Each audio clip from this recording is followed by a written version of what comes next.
Welcome back, and now more Utopia.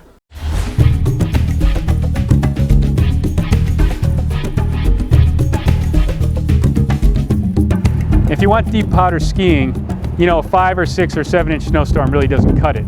Usually in that case you're settling through the snow and you're riding on the underlying surface. Unless maybe you're in the backcountry and it's falling on kind of a soft, older snow surface.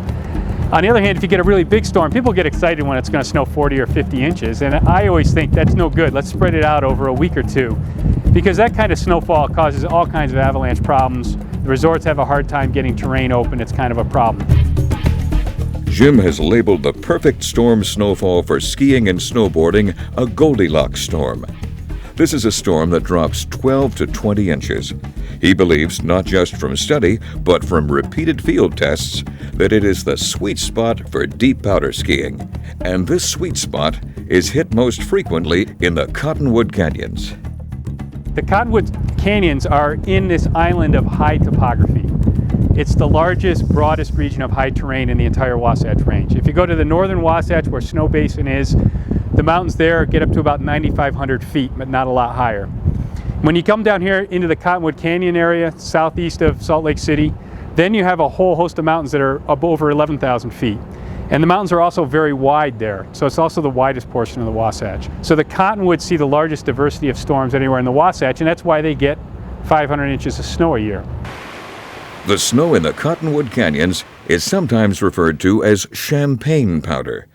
Many believe the snow in the Cottonwoods to be superior to the snow on the backside of the Wasatch Mountain Range in places like Deer Valley and Park City Mountain Resort.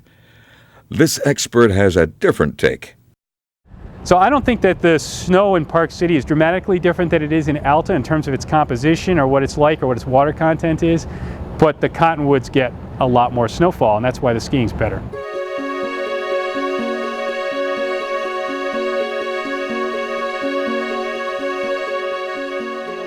But is the snowfall in Utah changing?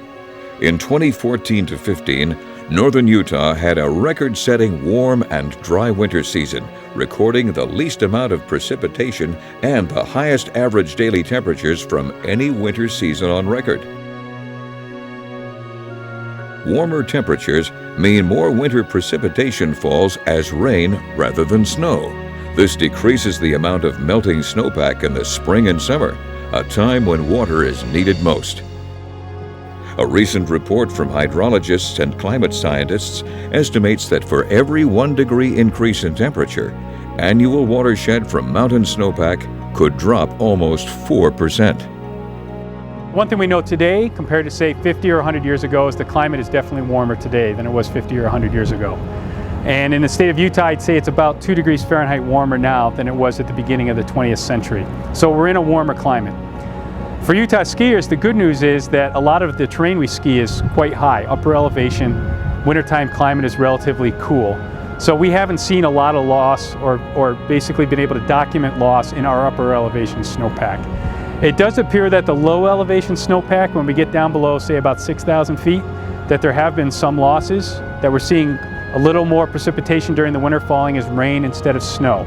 Now in any one year, everything depends on what the storm track is like, but that's kind of the long-term trend. It is a good news going forward for us too, that our mountains are relatively high. And as a result, skiing here is going to survive longer than in other parts of the United States or world, like say the eastern United States, where their ski areas are more vulnerable to climate change. How fast that occurs and how long until it really has a detrimental impact on our snowpack, it's going to depend on how high greenhouse gas concentrations go and how sensitive the climate is to those greenhouse gas concentrations. But for me, I'm almost 50 years old. My lifetime, I'm feeling pretty good. My kid's lifetime, then I start to get a little more nervous.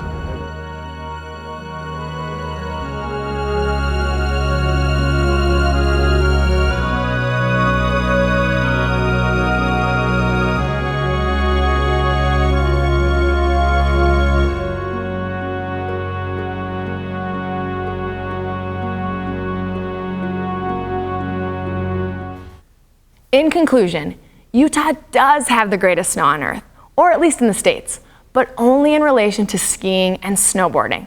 Because Utah, especially in the Cottonwood Canyons, have the most snow, and just as importantly, the most right-side-up storms. A special thank you to Professor Jim Steenberg, who can be found at his Twitter and Instagram handle of @ProfessorPowder. Secrets of the Greatest Snow on Earth, his book, is available on Amazon, Barnes & Noble, and local bookstores in the Salt Lake area, like King's English and Weller Bookworks. You might even find a signed copy at one of the local retailers. See you next week, and remember, we don't inherit the earth from our parents. We borrow it from our children.